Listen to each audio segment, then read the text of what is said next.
Hello and welcome to The Story Behind the Stories, your weekly look at the pages of the Neepawa Banner Press. I'm Eoin Devereux. I'm very pleased to be able to be here and sharing some of those stories with you once again. I'm joined this week by Casper Wehrhahn. Casper, great to have you here to share some of the details as well of what we put into the page. Always great to be here, and we're starting off with a B section today, aren't we? That's right. You're very much correct on that. A B section for the Farmer's Advocate. If you've been picking up our paper throughout the spring and summer and into the fall, you have seen these special features focused on a lot of agricultural features. This is our last one of the season, and obviously with a lot of the work in the fields completed or near completion by the time we got to this one, we went a little more featurey this time, didn't we, Casper? Yeah, but you know what? We have some really good stories in there, and excited to share them with the audience. Oh, yeah. One that I'd been working on for quite some time. Originally, it was set to appear in the third version of the Farmer's Advocate, but time restraints just unfortunately sort of pushed it back into the final version. But in a way, I'm glad that it did, because I don't think I would have given the story the justice and the focus it deserved by rushing it into the third version. You can see it on page 2 or 3 of the B section. I talked to the Kutcher family, specifically Leonard Kutcher of the Kutcher farm, located just a little west of Alonza. So a little north, and if you're driving up to a little north, then take a right down the highway. As you're heading towards Alonza, you'll see a little turn off there, and there's a little piece of land there, a good amount of section of land there that's been part of the Kutcher family for 90 years. I didn't even realize that. And I got to admit, when I first heard the story, I was a little unsure of, well, I'm not sure about this, you know. But then I heard the background. I talked to Leonard. He shared some of the family experiences with me, and it became so fascinating. I got to admit, I was genuinely surprised. And I put a lot of time and effort into it, and I do appreciate Leonard and the family sharing some of the background of the grandparents and of the parents, their struggles. They're coming to Canada. They're adapting to their new surroundings. They're putting together this farmland, this clearing of their farmland. I mean, this was the backwoods, really, when they first got there. And it's fascinating to read some of the details of how things played out for them. You can see that it is on page B2 and B3 of the last edition for 2020 of the Farmer's Advocate. Anything you want to throw to on that, Casper? Not really. I think you pretty much covered it all. It's a really good story to read. I guess one thing I should highlight here is that we've got quite a good selection of photos on there, both of Leonard and him, with a photo of the old homestead as it looked back in the day. Picture of the family all together there. I believe that was submitted by him. Yeah, all the siblings. I mean, so many siblings there. Some have passed on in their time. You're going to have to read the story to sort of get some of the background there. Some of them have moved on to other areas as well. But the family is still a very strong bond, which you love to see and you love to hear. Yeah. So that's page 2, page 3. Another family story we got, and we got this one a little by surprise, Casper. The work was sort of done for us initially, wasn't it? In terms of the Atkinson family. Why don't you take the lead on this one? I want to sort of, let's talk about that. Yeah, this was kind of a weird one, and we have interviewed Kate before, obviously, 'cause she's involved with Roxy stuff, but this was kind of different and weird to have in our paper, because it felt like it was more of her being an interviewee than it sort of felt like she was before, because we were co-workers and all that. But this was a story that was written for CAP, which is the Keystone Agricultural Producers. Yep. It's a magazine, right? That's right. It's a quarterly magazine put out by the Farmers Group, and they focused on specifically Matthew Atkinson and Kate Jackman Atkinson as a farm feature, which was really sort of interesting. Yeah. It sort of went through like the family history on both sides and how they ultimately ended up meeting, her and Matthew, and coming to Westman and starting their own farm stuff there. growing their family and whatnot. It was interesting to read and kind of weird at the same time, of course, like we said before. And kind of a funny little background on that as well. Originally, the plan was we had contacted Cap directly and we had requested the rights to republish it. Bill Redikoff, who did the feature, who's worked for the Winnipeg Sun, if I remember correctly, done some great work for them, had written the feature, and they gave us permission to use the pictures and to use the story. So we were going to use Bill's version of it. And it was a much longer story, much more elaborate. Bill did such a great job of sort of forming the visuals of the family and everything they went through throughout the years to find their final home here in Western Manitoba. It was really a great interpretation of it.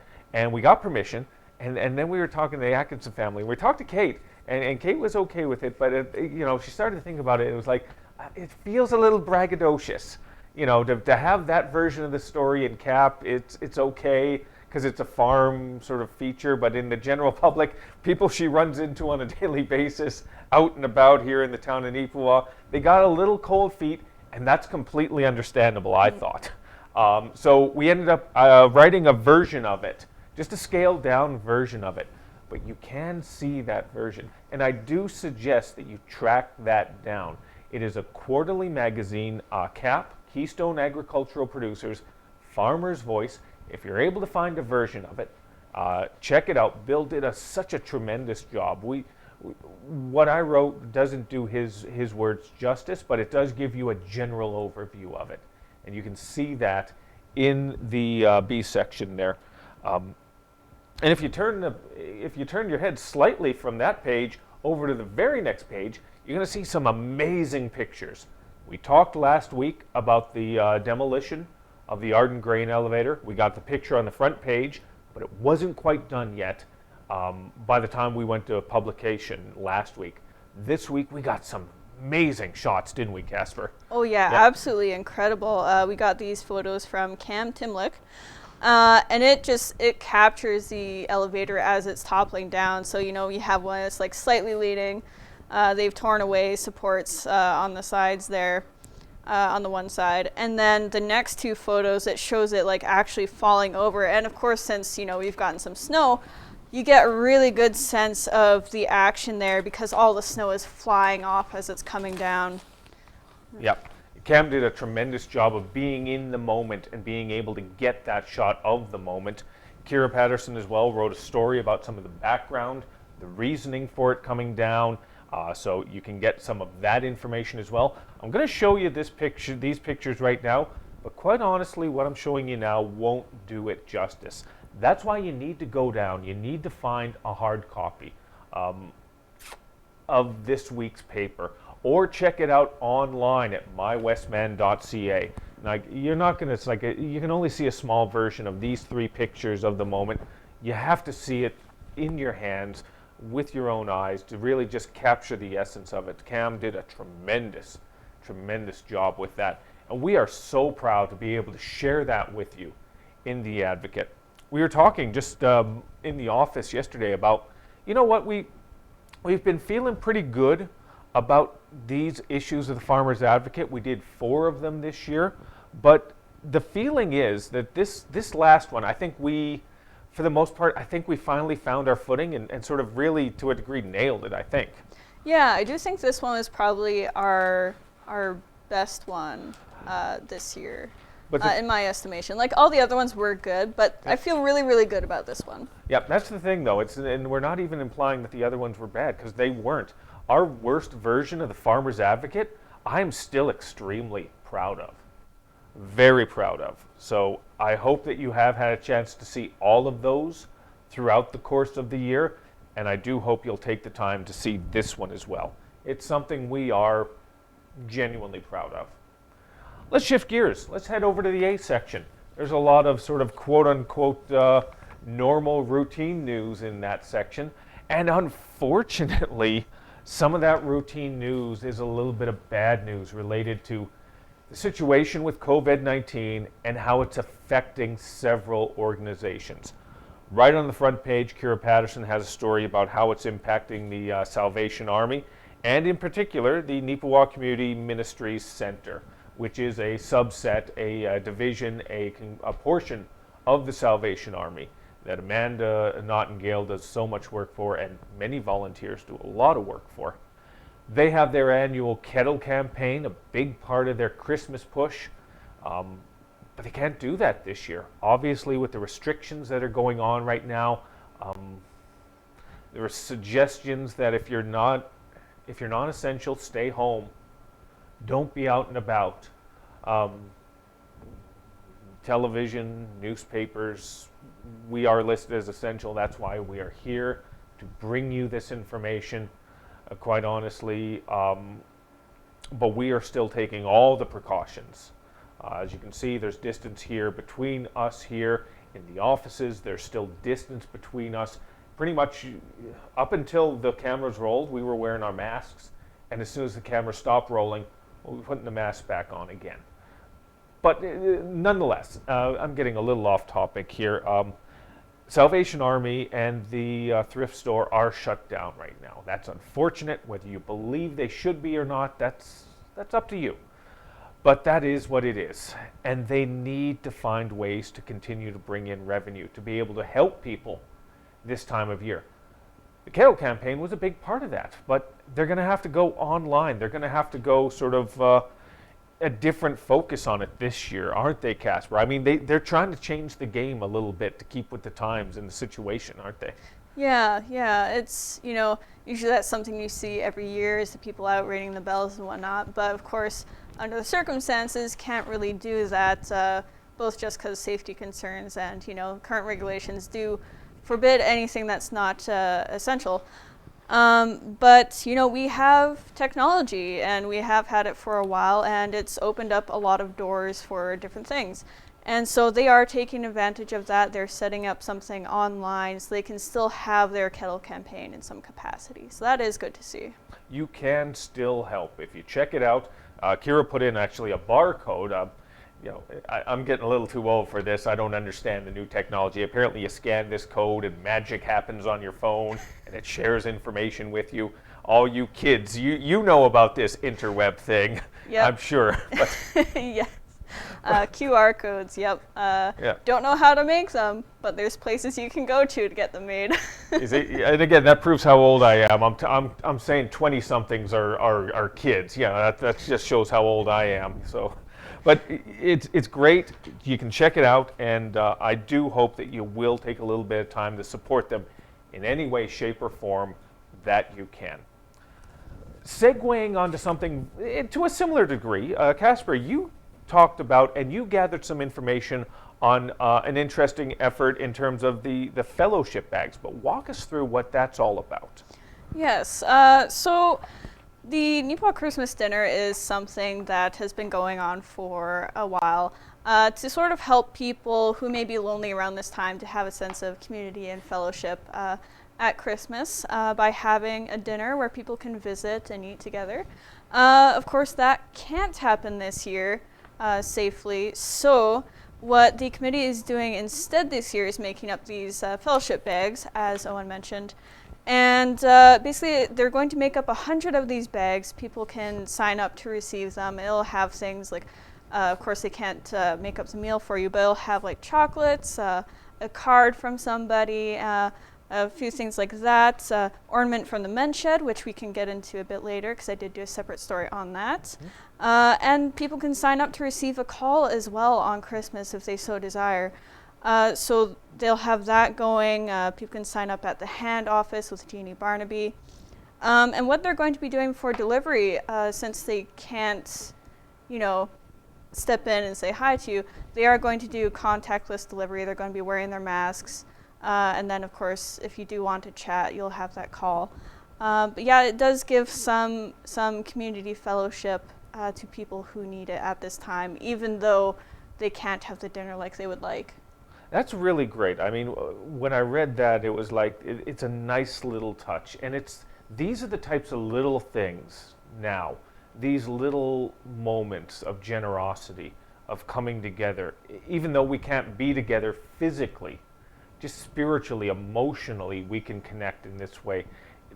That's wonderful. I really like sort of hearing they were trying this and moving in this direction.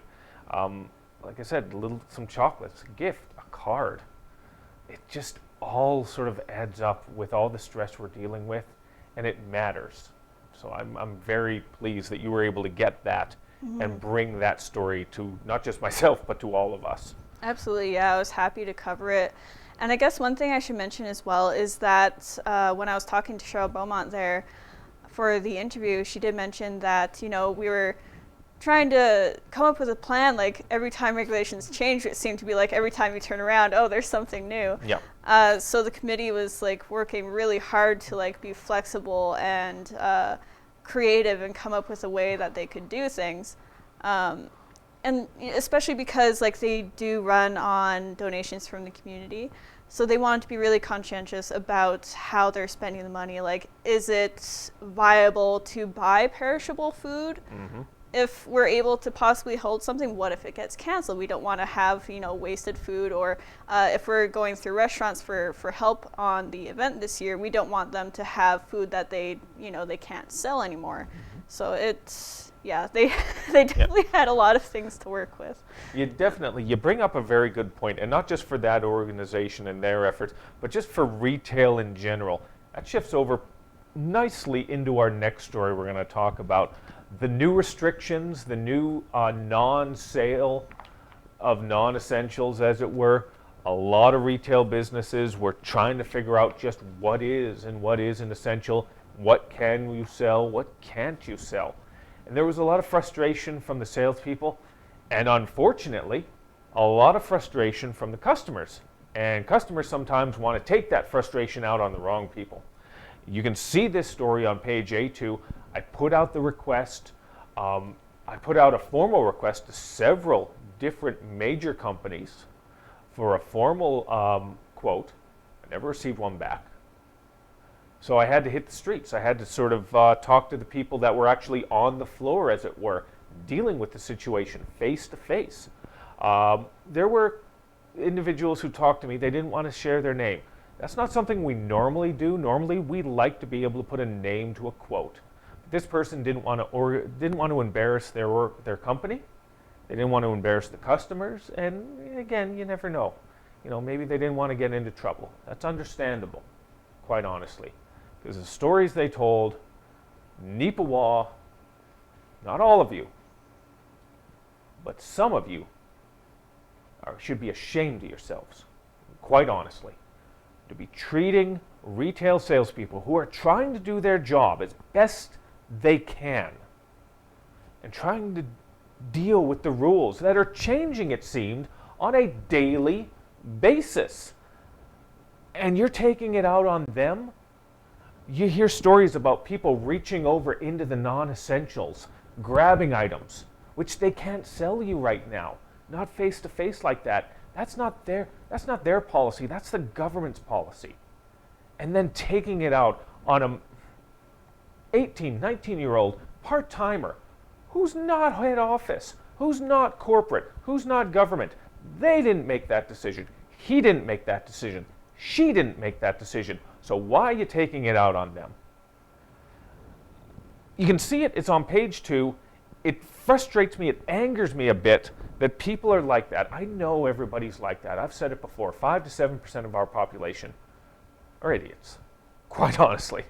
And you see it when you see something like this going on.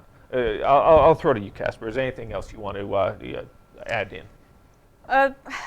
It's really disappointing seeing all this. And of course, it's nothing new, really, because it's been happening, with certain things, like before the pandemic even happened, oh, I don't like this price. I'm going to get mad at the person who works here. Yep. Things like that. But I think it's gotten a lot worse with, requiring masks in stores. And it's like, come on, these are safety measures, not only to ensure your safety when you're going to the store, but to ensure the safety of other people around you, for the safety of the workers. And for people to just not get that is insane in my mind. And with the added regulations of not being able to sell essential items within the store, I know some people can do curbside pickup depending on the business and what it is. It's I just can't fathom it. It's, I have no words. And like, regardless of it's a younger person who is working in the store on that shift or somebody who is older, like, come on, don't take it out on them. Yep. Take on your responsibility and just do what you have to do. Yep. Just bear with it. I know it's frustrating, but this is to protect people. That's right. And everybody needs to understand that. That's right. You can see the story. It's on page A2 of this week's edition of the Banner and Press, and we're putting out the call. We put it out on social media, and I'll put it out here as well. Anyone who has any stories, whether you're a retailer and you've had to deal with frustration of not knowing what the rules are or a changing of the rules, if you're a retail worker and you've had to deal with customers being rude or anything like that, please, we want to know your stories. We want to be able to share your stories and maybe wake up some people to some of this behavior and maybe make a change for the better. On the COVID front as well, this is a story that really took off on a provincial level. It's been on the radio, it's been on the television, and we're talking about it as well. The Corona Hotel in Glenella got a unexpected and very much, I'd imagine, unwanted shout out from Premier Brian Pallister, really. They were hit with a fine. They said that the bar was open, there were people playing pool there, but there are conflicting reports on that. The owners of the business put out a letter indicating that that is not the case. The inspector didn't even walk through the door. The inspector didn't even walk through to see what was going on, that they had their vendor closed, that the bar was closed. It was just family, essentially, that was in that building. They were still fined. Premier Brian Pallister, during a press conference, called them out by name. We talked about that behind the scenes. We said if they did do it, rightfully so, that they needed to be called out. But if it isn't what Pallister says it is, he owes them an apology.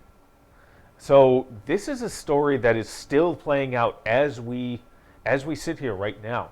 So it's going to be very interesting, I think, Casper, to see how this, over the next day or two, sort of turns out. Yeah, I want to know exactly what the details are because, again, like, if they were not in compliance with the regulations, of course, that is bad. But then if it wasn't properly inspected, that's also bad. So it's like, is what they're saying, like, actually true? And, like, it could be. It absolutely could be. Like, were the new rules actually in effect when they got fined or not? We don't know. So hopefully we find out. Yeah, you can see that. That's on A7 in the Rural Outlook page for the Banner and Press, as well as the story Kira did about a hockey team in the area raising funds for a women's shelter. Unfortunately, we didn't sort of have time in our schedule to sort of specifically go into that, but I hope that you will check that out. But we will talk about a different story that Kira did. Let's shift over away from all the COVID talk to a bit of a good news story. The bird sanctuary here in Neepawa had some issues due to the flooding, but some of the work, some of the upgrades that are going on are really starting to take hold. And she was able to get a look at the new barn. It was rebuilt, it was restructured, sort of new insulation in there for the animals, and it looks great. You can see a picture on page A9, and you can see some of the information, read about it, that Kira was able to get on that. So that's great, that because that's a real feather in the cap. I guess figuratively and perhaps literally. I mean, with all the birds, it's sure to happen, right? You're sure to find one extra, that quill that fell out somewhere. You can put it in your hat if you want. Yeah. No, I'm very happy to see that came together. So. Yeah, especially with the tough year that they've been having, particularly with the dam bursting on Canada Day and washing out the road there. So that made a lot of things difficult for them, and they had to use back access through some farmers' fields that they did get permission from to actually make it up to the bird sanctuary so they could do regular routine stuff since they couldn't do big projects, just feeding the animals, making sure they're okay. So it's nice to see that they've been able to finish this project. Yep. Let's close out our day with something that you did touch on a little bit earlier, talking about the Neepawa Men's Shed and some work they're doing with some Christmas ornaments. I'll let you elaborate on that. Absolutely. Now, first thing I should mention here, in case I forget to later on, but I will just point out that all the gatherings that the Men's Shed did was before the new regulations, so they were still able to gather so long as they were socially distanced and whatnot, and they did wear masks as well.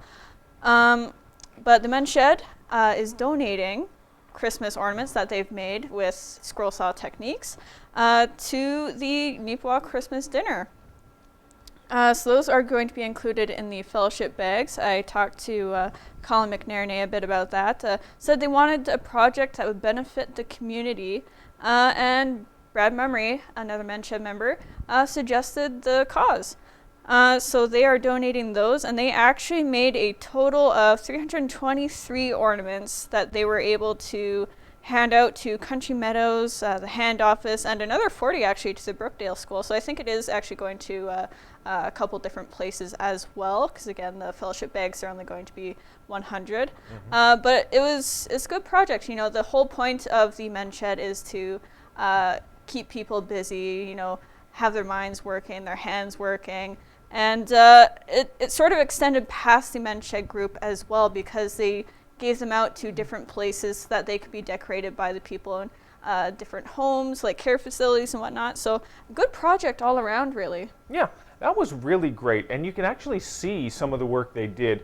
You have the pictures that go along with the story, and it was really some very intricate work. I mean, it's something when you have a hold of them, it's something that you can keep as a very nice keepsake.